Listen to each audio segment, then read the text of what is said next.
Hello and welcome back once again to Movie Reviews. It's Tuesday again, so I'm back at the theater. Got here not quite as early as I wanted to today, woke up a little bit late, and thought I was going to miss the first movie that I wanted to see because my roommates decided they were going to get up and get in the bathroom when I was trying to get up and get ready. But I made it here, and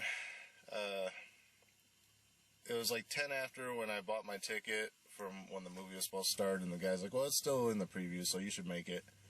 So I ran to the theater, and sure enough, I made it.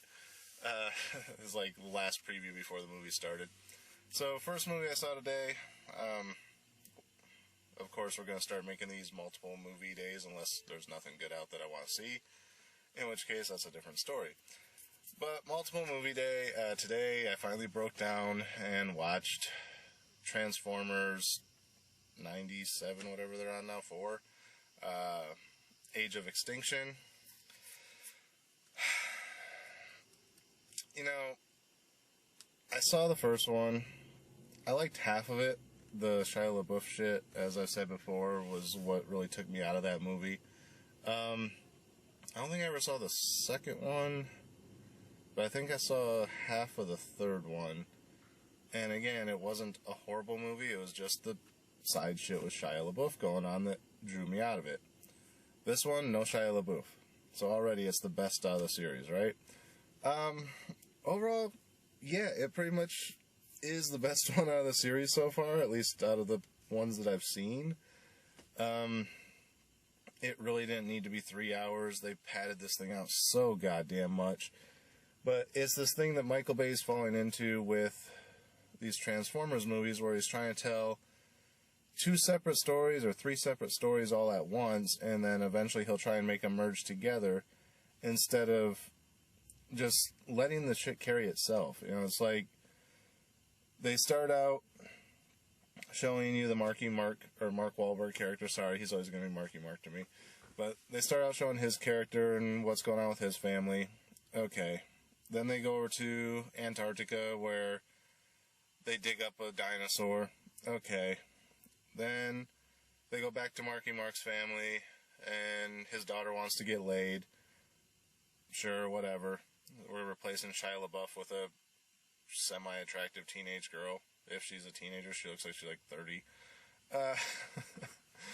So they find Optimus Prime. Oh yeah, the third story was there's more soldier shit going on. Which actually would be a lot more interesting if they just stay focused on that instead of trying to split up these 3 different stories. Good part is they never actually go back to the Antarctica thing. That kind of comes into the military thing later. So then,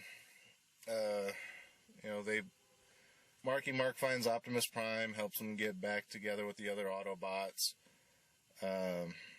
The soldiers are trying to hunt down the Autobots and the Decepticons now because they've all been labeled a threat, even though we granted the Autobots asylum on the planet, which I don't think you can do that. I mean, you can grant them asylum, but I don't think you can then declare them a public enemy if you've already granted them asylum, because you're basically saying they're not guilty of the war crimes of their brethren. But,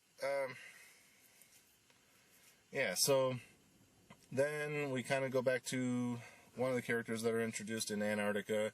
Turns out she's the former ex-girlfriend business consultant of this guy who runs this robotics company who's involved with the military project that's hunting down the Autobots. So now those two are starting to come together. Then Marky Mark's character comes in. Then finally, at the very end of the movie, we see the fucking Dinobots in like the last 30 minutes. So if you're looking to see the Dinobots kick ass in this movie or actually have lines, forget it. Another thing I'm running into a problem with in these Transformers movies is it's getting harder and harder to understand what the fuck the Autobots or Decepticons are saying. Unless it's Optimus Prime or Megatron, you cannot understand anything they say because their voices are so heavily distorted. Bumblebee's still talking through the radio, which, you know, at the end of the first one, he was starting to fix his vocal processor, and then all of a sudden he just, I'm going to talk through the radio for the next 4 films. So you can barely understand what he says. You got fucking John Goodman bot over here. Yeah, John Goodman, I think, voices one of the robots. And he's like the main character of the whole fucking movie once he's introduced. He's the only one that ever fucking talks or does anything, while the rest just kind of stand around and blend into the background. So, he's doing his thing, and he's constantly talking, but his voice is so distorted there a lot of the times with all the explosions and shit that are going on. It's hard to, like, when he's shooting his guns and stuff, he's talking at the same time, which would already be hard to understand what somebody's saying, but with the digitized voice, it's even worse. So then they, like, make this... Basically, the science company is developing a way to create Transformers.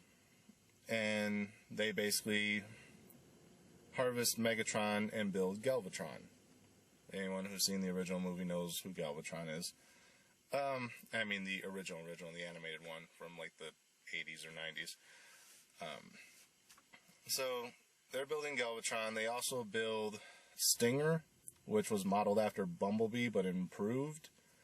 So they do this whole scene where Bumblebee like sees Stinger, and they're watching like the video presentation of what Stinger is, and it's just constantly insulting Bumblebee, and Bumblebee's getting like more and more angry by it.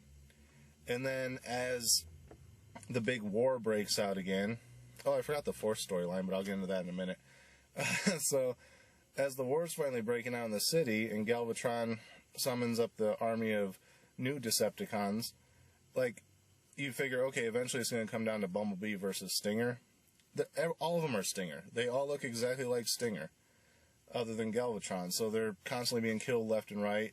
They finally cut over to Bumblebee fighting Stinger, and it's over in like a second.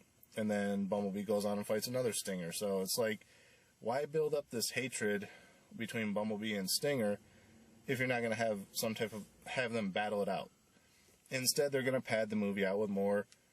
Marky Mark's daughter wants to get laid by this race car driver guy, who's like Marky Mark Jr. almost. So, then the fourth storyline is there's another Autobot, Decepticon, I don't know what he is, Transformer, who's basically a bounty hunter. Every time Optimus and Megatron have their wars on any planet, he comes in and has to clean it up. So he's actually working with the military to hunt down the Autobots and the Decepticons and get them all off the planet. And in turn, for the military's help, they're going to provide him with something. He's going to provide them with this tool that they need, which the tool then goes to the science guy so that he can create more Autobots on Earth, or just Transformers, whatever the hell you want to call them. It's just a big clusterfuck of whatever. The final battle doesn't even involve Galvatron. He just kind of takes off, like, as soon as he's, like, sitting there fighting, Prime shows up, the bounty hunter guy shows up, Galvatron just fucks off. You don't see him for the rest of the movie until, like, the very end of everything. So it's basically the final battles between Optimus and this bounty hunter who... I cannot think of his name now. They only said it like 900 times in the movie, and I can't think of it. So then, after the whole battle's done, it cuts over to Galvatron. He's like, we'll settle this, Prime, because I've been reborn or whatever. And he's like, basically it's leading up to a fifth one in the fucking series. Like, we really need it. But if you like the first three, you'll probably like this one because it's more of the same shit. If you didn't like the first three, you may still like it because no Shia LaBeouf in this one, if that's why you didn't like the first three. But really, these movies are horrible. This version of Transformers doesn't work. Okay, with the computer technology that's out now, they could really make a Transformers movie work, but if they continue on this series, it still makes money, but I don't know why. If you like these movies, there's something wrong with you. You are what's wrong with the world, and why we keep getting shitty movies.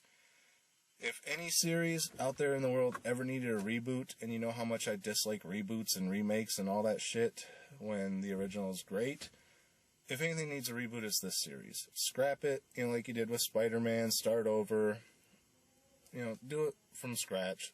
All new story, new director, new writers, whatever. Start over. I'm tired of this shit. As far as a star rating, like I said, it's better than the other three, but that doesn't say a whole hell of a lot for it. It's overly convoluted with multiple stories going on at once. They just need to focus on one story. So, as far as the star rating, I'm going to give it like 2, maybe 2. No, 2.5's being generous. It's a fucking 2, if that. If it wasn't for the fact that they took Shia LaBeouf out of it, it would rate a lot lower. So that gives it credit a little bit, not much.